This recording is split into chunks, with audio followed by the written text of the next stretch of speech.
علاش ركزت على المفاهيم أنا؟ احنا تو نحاسبوا في الإسلام على تجربة تاريخية معينة طبعت وكان عنوانها القمع. وقع قمع باسم الدين، كيف وقع قمع باسم الحداثة؟ احنا 50 عام باسم القيم الحداثة، قمع على الحريات واضطهاد الراي باسم الحداثة وقيم الحداثة، واكثر اكبر واحد حداثي هو بورقيبة والنظام اللي بعده كلهم. يعني احنا ضد الاستبداد، لا باسم الحداثة ولا باسم الدين، نكونوا واضحين.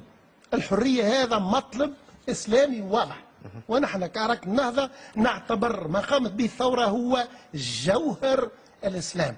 بل بالعكس، الثورة في تونس معناها صالحت بين الهوية وبين الثقافة، ثقافة الشعب وهوية الشعب وأهداف الثورة اللي هي التنمية والتشغيل والكرامة هذه كلها مأصلة في شريعتنا، كلها مأصلة في إسلامنا.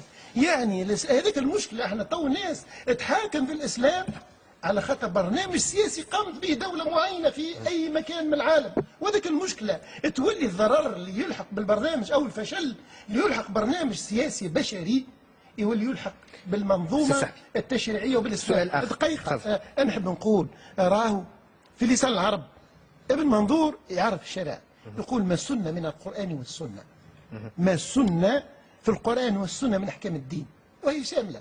يعني هذا ما قالوا ابن منظور في لسان العرب، وارد كلمة الشريعة في القرآن أستاذنا الجليل، وشرع لكم من الدين ما وصى به نوح وما أوحينا إليه ثم جعلناك على يعني على شريعة من أمر. يعني مش هذا الإشكال، مش هذا اليوم الإشكال، مش هذا احنا نقوله.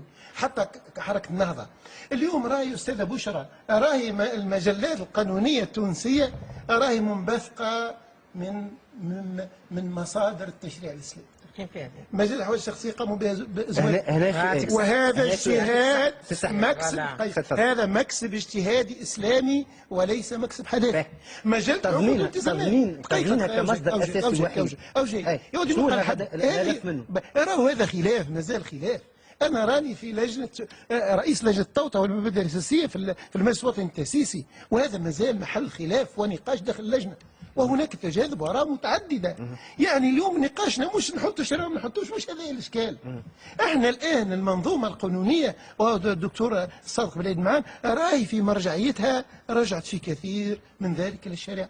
مش دعوة شخصية استثنينا بعض حاجات بسيطة، راهي اجتهاد إسلامي، راهي مجال العقود والالتزامات رجعت للفقه المالكي والفقه الحنفي، بل حتى الحاجات الشاذة رجعت لمذاهب أخرى.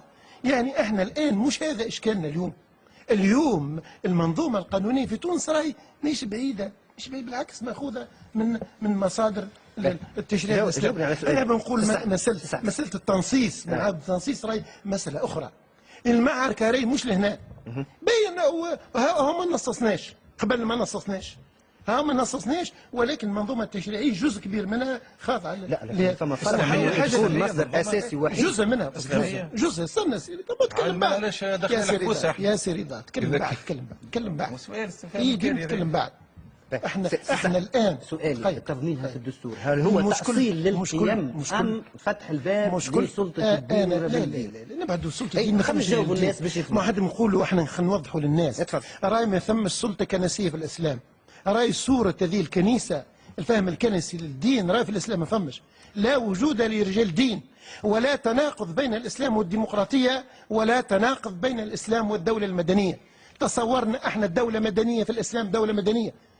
راهي علاقة الحاكم بالمحكوم في التصور الإسلامي علاقة مش غيبية، أو الحاكم موش يحكم قداسة وبسلطة غيبية، سلطة سماوية. لا سلطة بشرية.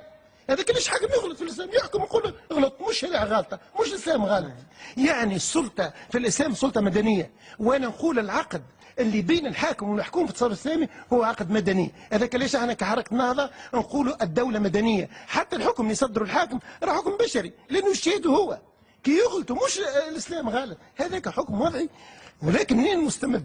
نحب نأكد أنا راي قوة الإسلام اليوم هو كيف جمع بين مكاسب الحداثة وثوابت الإسلام، كيف جمع بين الديمقراطية وثوابت الإسلام، وكيف جمع بين المدنية اللي قال بها روسو مونتسكيو. راهي هذه اللي جاء بها النبي صلى الله عليه وسلم، والنبي صلى الله عليه وسلم عمل عقد في المدينة، عقد اجتماعي حكم. خليني عاد يقول رأيك يا سيدي، ايش بك تعلق؟ قل رايك. وهذا تصور انا احمله وانا مقتنع به. والدوله في الاسلام دوله مدنيه، لانه الحاكم ما يحكمش باسم سلطه غيبيه، لانه الحاكم هو اللي يولي، الشعب يولي وهو اللي يعزل وهو اللي يختار. هذا ايش معناها مدنيه، هذا ايش معناها مدنيه، وهو عقد اجتماعي. لحظه بقى. نمشي